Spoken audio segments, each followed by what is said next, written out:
Our next speaker is another Michael Hafftka. Michael is a figurative expressionist artist whose works are in permanent collections of numerous museums, as you can see in his profile. I love to tell the story of how we met. We met at a cemetery, and this is a true story.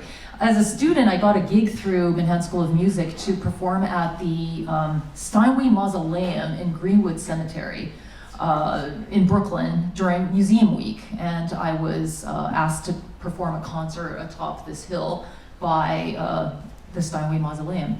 And Michael was visiting that day, and that was a great example of how life and death collided, and also an example of how art truly connects people.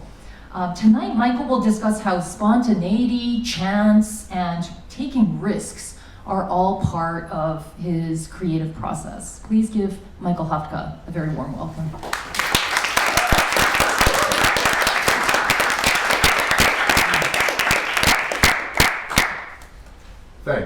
Thanks, Lisa. It's beautiful to be here. Michael, thank you. Your presentation is awesome. It really touches on so many things that I think I'm going to lead into also as an artist. And it touches on the most important thing, which is that art changes us in a really deep way. And that's what we really all, I assume, look for in art. We want to be moved and we want to be changed. So the first thing, I'm going to go through a little bit of how I work and how I got to where I work and some misconceptions that people have about painters. I don't know that you necessarily have those misconceptions, but people very often think that I'm looking at something and then I'm rendering it, more or less like what a camera would do.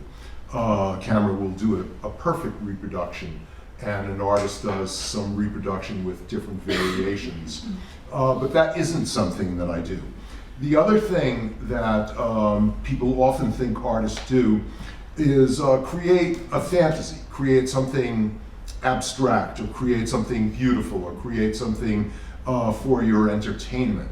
And again, I don't think that's, I know that's not what I do, and I don't think that's what artists look to do when they're becoming artists, when they're starting out.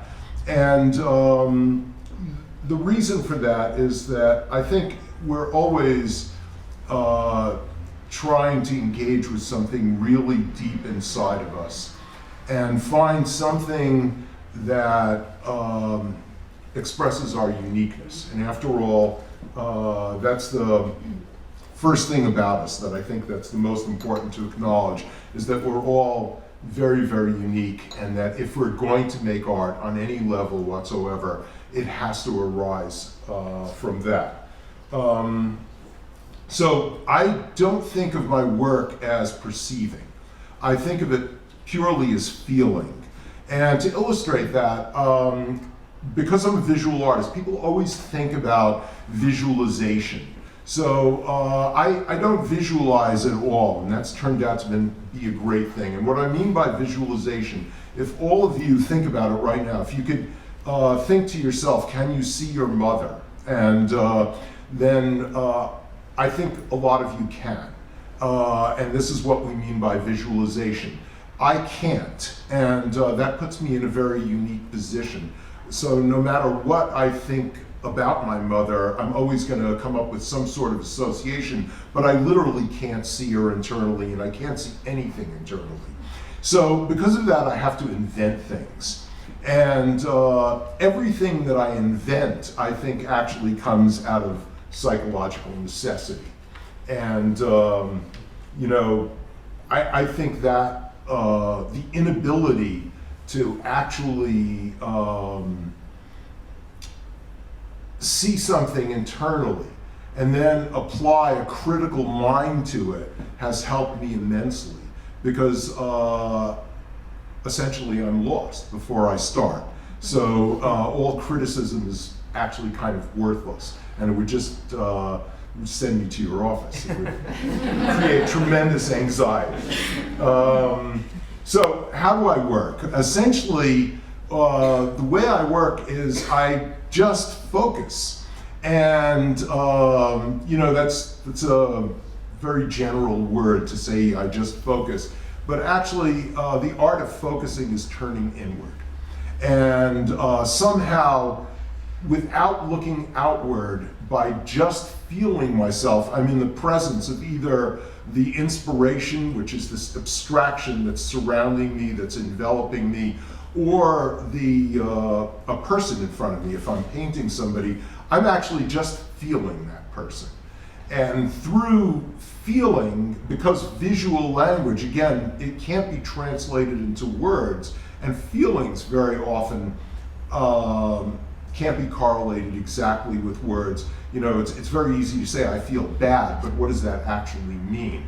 The actual bad feeling encompasses a lot more than, the sandwich turned out to be miserable. Or that's making it trite, but really our feelings are much deeper and way beyond words in general.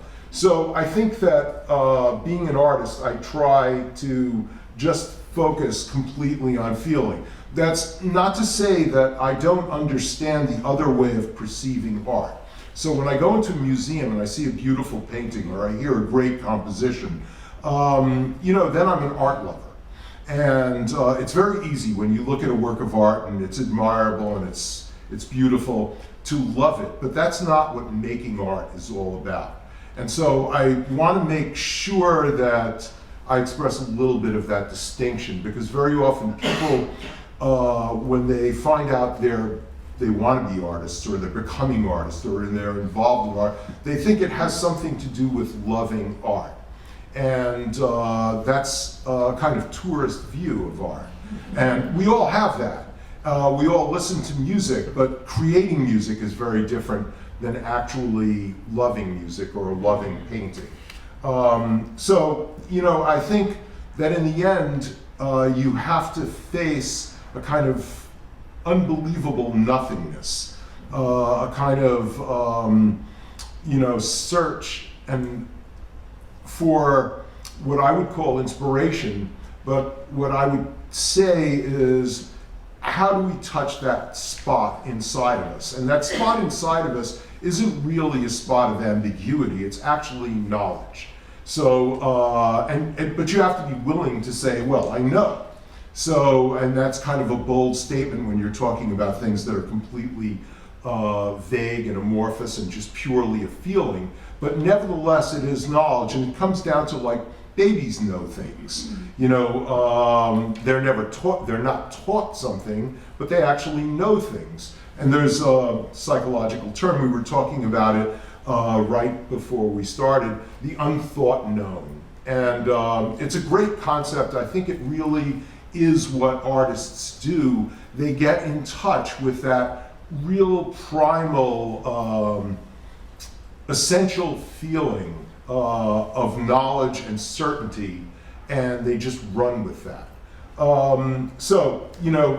The next thing that I wanted to point out is, so essentially, I don't think of it as a craft.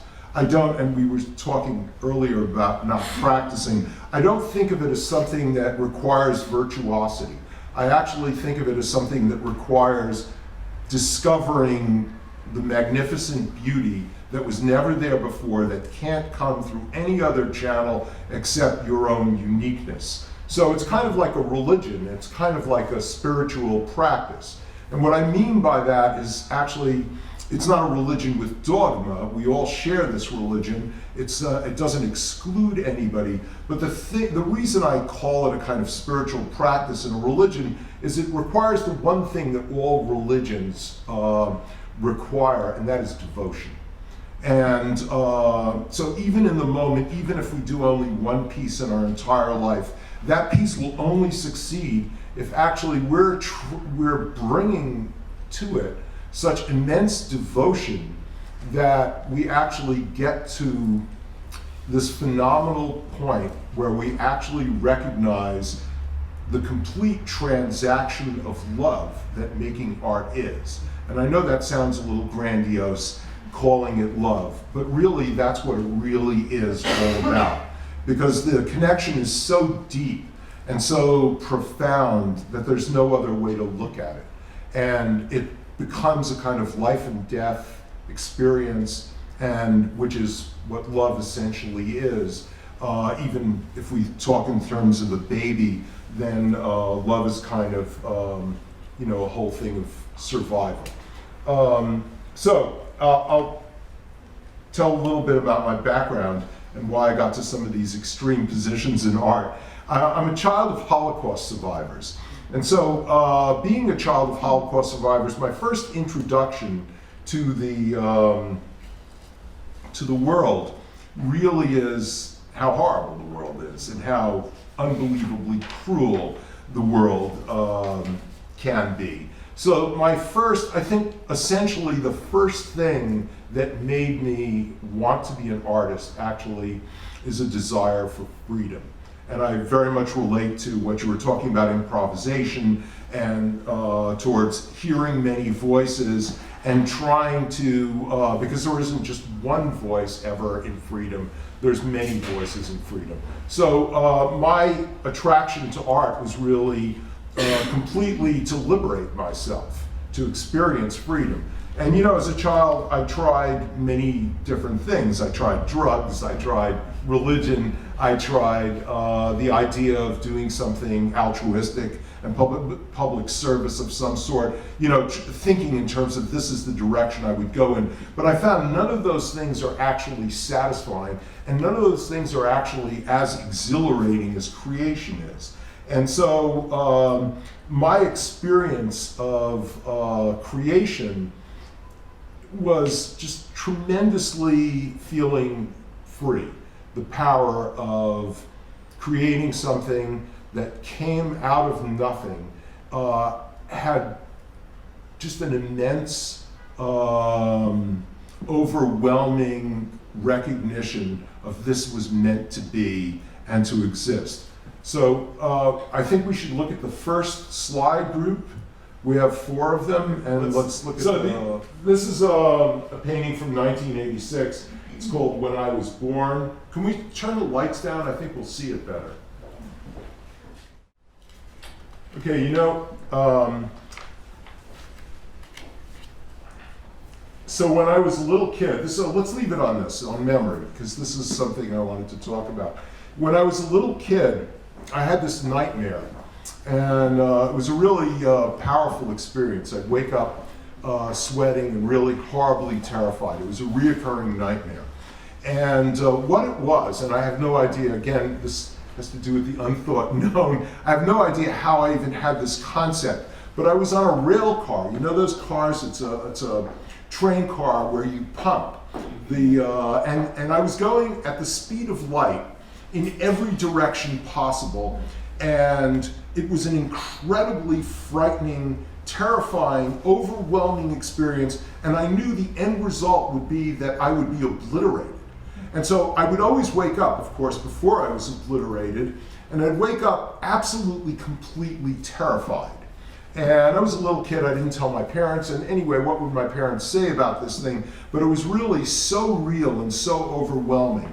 And I had it many, many times, and I used to dread going to sleep. And at some point, and I don't know how, I realized that, you know, I was sick and tired of being yanked by this chain. And going to sleep, I said to myself, I'm not going to wake up. I am going to go with this feeling. I'm going to go with this train car, and I'm going to see what the hell happens after being obliterated. And I'm just going to go all the way. And the amazing thing, and so I was in my dream and I was doing this, the absolute amazing thing, it turned into absolutely intense pleasure.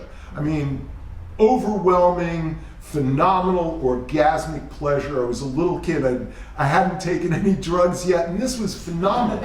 It was just absolutely, totally exciting. And I lived for it. I wanted to recreate this experience every night. And it actually became hard to do, which sent me in many directions in life. That's a whole other thing. Wait, I'm looking for a quote that actually relates to that experience of the nightmare. I have it here somewhere, yeah. Because years later, actually, years later I was reading a book by Joseph Campbell. It was called Suktavati, A Place of Bliss. And so there was a line in there called The Mythic Journey, and it related to this experience that I had as a child. And I'm going to read you the quote, because when I read this, I recognized that this was the beginning of my artistic process. We're in a free fall into the future. We don't know where we're going. Things are changing so fast. And always, when you're going through a long tunnel, anxiety comes along. And all you have to do to transform your hell into paradise is to turn your fall into a voluntary act. It's a very interesting shift of perspective, and that's all it is. Joyful participation in the sorrows, and everything changes. And that's exactly what happened to me as a kid. And I realized as a little kid that desire to transform this crazy experience into something utterly positive was just that, was just switching and taking a risk. Of course, I could have said to myself, whoa, I can't go into that dream, I'm going to be obliterated, but instead, I guess I was desperate enough to just dive in. And I recognized years later that that's really, taking risks was really actually my artistic process. And I want to explain very quickly what I mean by taking risks. Whenever you start creating anything, you just naturally, and especially as you get older, you develop some skills, even if you don't intend to. And when you do develop these skills, naturally you do some good things, some bad things, and so you're faced with a painting and there's a lot good to it, but also it doesn't work. It still isn't a complete painting, and that happens with creating music too. There's a lot good to it, and then there's a lot wrong with it. So how do you fix it? And the way to fix it is not really analytical. The way to fix it is actually take the risk of destruction, because we're in the act of creating. But actually, if you just allow yourself to destroy anything in it, and after all, we're talking about art, which is a wonderful thing. You can't hurt anybody when it's your own art. So I'm a big fan of destruction in creation. But I don't mean for that to be expanded into life or a political sentiment or anything like that. That's one of the great things about being an artist. You don't have to mess with any of that. So actually, risk-taking is a big part of it. And chance is a big part of it. And not knowing is a big part of it. And the main thing, I think, is to really actually be comfortable in that very, very difficult situation of not knowing. So that was memory. So that was actually a painting that resulted thinking about that nightmare. And actually an interesting thing, this also has to do with psychology. I was speaking to a psychologist once who had a similar background to me. She was also a child of survivors. And she told me that many of her family members tried to escape the Nazis on handcars. And so her feeling was that I was actually painting a transgenerational memory. And I don't know, I'm not a scientist, I'm an artist, so I don't know whether I would say factually this is a transgenerational memory, but I think it brings up a very interesting thing also about art. Things come from everywhere. And we synthesize all these voices, and you put it in musical terms, we synthesize all these different streams, and what comes is actually a kind of sanity, and the sanity is that it's very varied. And bringing myself back now, how I started actually, interestingly enough, I started really with dreams, and I thought I was going to become a poet. Actually, I don't know why. But I thought I was going to become a poet, and I wrote these miserable derivative poems, and they were really terrible. And I could even I could tell, and most often you can't judge your own work, but I could tell how I was copying poets I read and admired. And they were just absolutely terrible. But then I started dreaming so many dreams at such a rapid pace that I couldn't keep up with it. I just literally couldn't write these dreams down. There were so many dreams that I just started sketching them. And having no skill whatsoever and a complete inability to draw, then I couldn't fuck them up. I couldn't create pretense. The drawings were so utterly raw and so perfect, and they conveyed actually my feelings essentially. Because actually, without words and by being totally straightforward, if we let the stream flow from us, we are authentic. And I just stumbled on that kind of experience from dreaming. And so that was my very, very beginning. And what it taught me was essentially to let go of criticism, to let go of analysis, to let go of all the things that stop you in the process of making art. And we'll see the rest after I'm going to read you. I'm going to read you one thing, a closing quote. It's by Martha Graham. I think it says it all. It really kind of expresses what we all should be looking at. There is a vitality, a life force, an energy, a quickening that is translated through you into action. And because there is only one of you in all of time, this expression is unique. And if you block it, it'll never exist through any other medium, and it'll be lost. The world will not have it. It is not your business to determine how good it is, or how valuable, nor how it compares with other expressions. It is your business to keep it yours clearly and directly, to keep the channel open. You do not even have to believe in yourself or your work. You have to keep yourself open and aware to the urges that motivate you. Just keep the channel open. Thanks so much.